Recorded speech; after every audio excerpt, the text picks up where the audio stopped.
Welcome to The Explainer.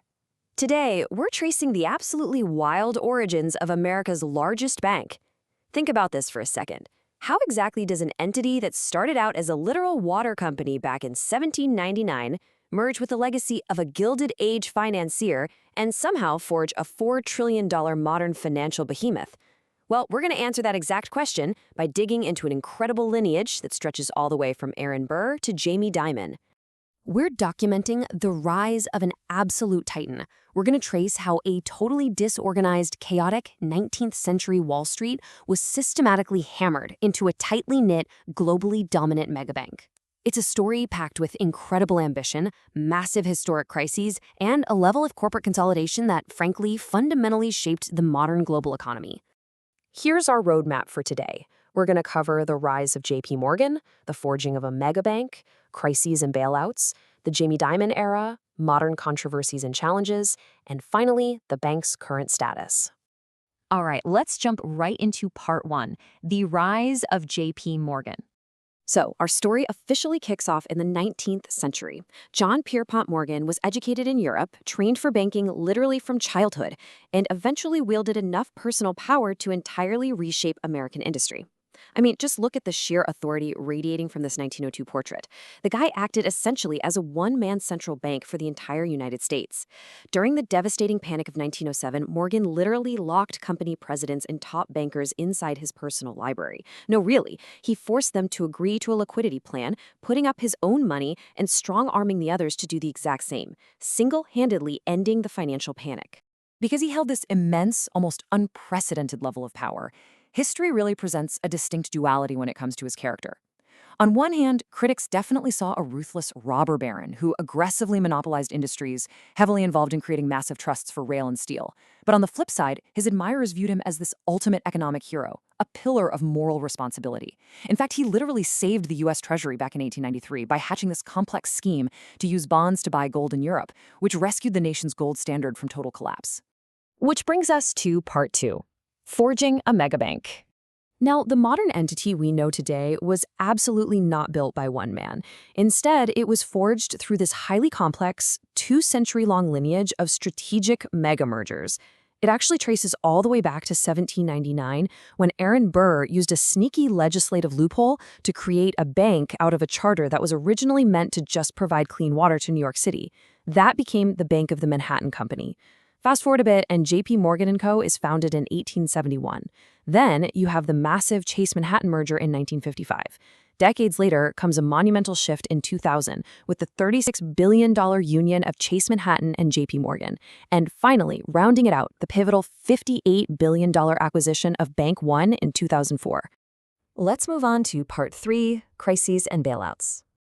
Beyond all those strategic mergers, this megabank's true defining characteristic over the years has really been its uncanny ability to adapt to massive historic shocks.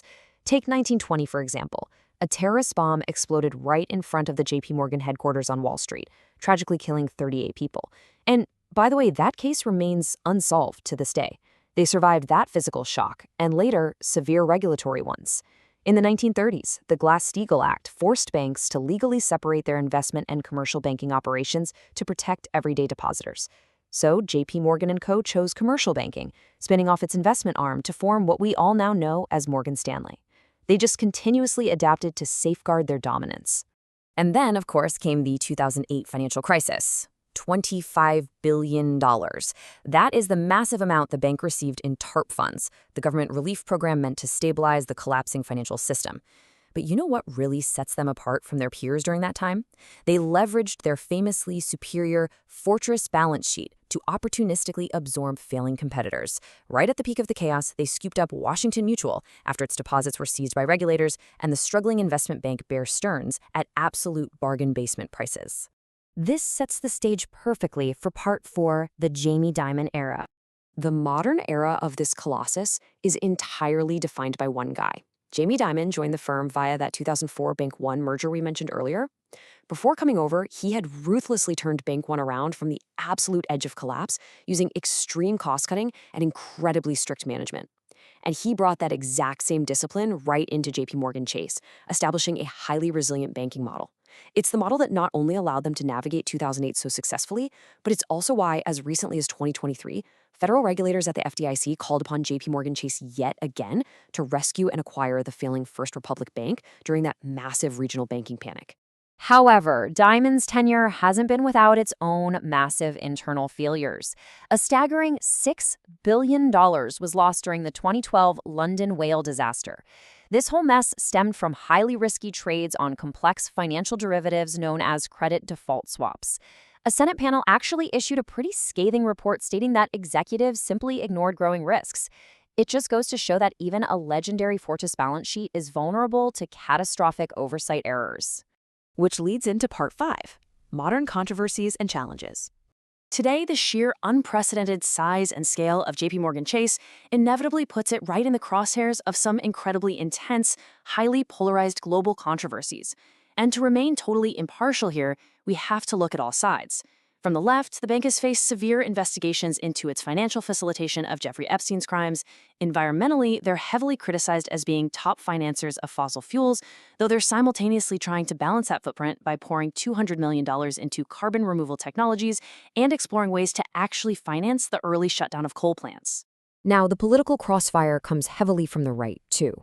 Looking at recent data from 2025 and 2026, Donald Trump launched a high-profile lawsuit against the bank and Jamie Dimon over the closing of his accounts following January 6th. On top of that, the bank is having to navigate brand new executive orders aimed at stopping alleged political debanking. And as if that geopolitical web wasn't complex enough, they're also facing deep scrutiny over their management of an unmonitored account holding funds pledged to the Global Board of Peace. And finally, Part 6. The bank's current status. Despite navigating all of these immense public, legal, and political challenges, the financial reality of the bank's operational scale today is, frankly, staggering. As of 2026, JPMorgan Chase sits at the absolute pinnacle of global finance. They boast a mind-bending $4 trillion in total assets. $4 trillion. They generate over $182 billion in revenue and employ more than 318,000 people worldwide. It is the largest bank in the United States by a massive margin. To put that sheer wealth into perspective, when JP Morgan died back in 1913, his personal net worth was estimated at around $80 million. Now, adjusted for inflation, that's roughly $2.5 billion today. Sounds like a lot, right? But today, the modern institution he founded operates the largest investment bank in the world by revenue and is rapidly expanding this massive digital retail presence across the globe. This modern bank wields a level of corporate wealth and sheer operational power that completely and utterly dwarfs its namesake founder's original historic fortune. So, as we wrap up this historical journey of unparalleled financial ascension, from a simple water company charter to a $4 trillion titan, I want to leave you with one final thought. What does it actually mean for the future of global society when a single private institution wields this much centralized economic power? Can any one entity truly be manageable at this kind of scale? It's a huge question, and it's one we're all going to have to grapple with in the years to come. Thanks for joining me on The Explainer, and as always, keep questioning the world around you.